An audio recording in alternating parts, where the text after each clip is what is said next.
بسم الله الرحمن الرحيم عما يتساءلون عن النبأ العظيم الذي هم فيه مختلفون كلا سيعلمون ثم كلا سيعلمون ألم نجعل الأرض مهادا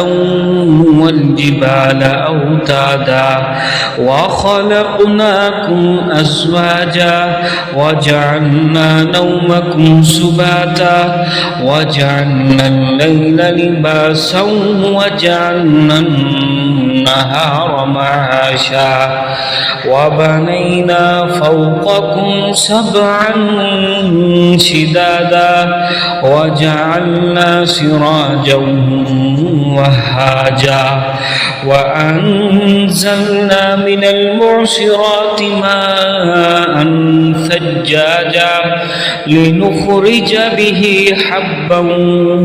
ونباتا وجنات ألفافا إن يوم الفصل كان ميقاتا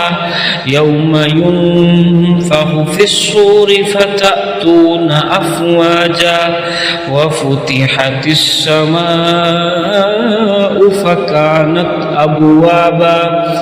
وسيرت الجبال فكانت سرابا إن جهنم كانت مرصادا للطاغين مآبا لابثين فيها أحقابا لا يذوقون فيها بردا ولا شرابا إلا حميما وغساقا جزاء وفاقا إنهم كانوا لا يرجون حسابا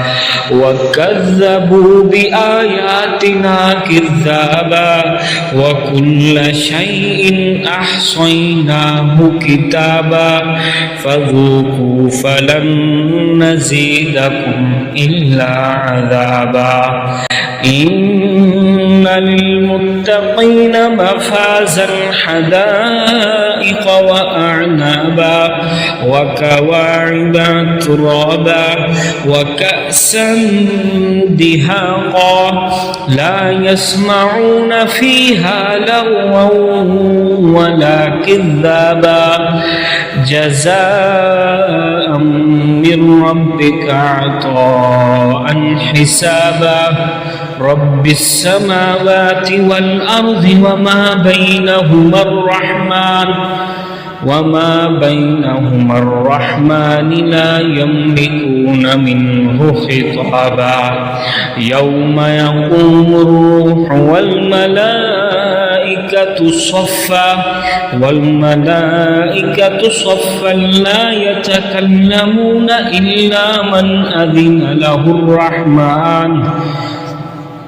إلا من أذن له الرحمن وقال صوابا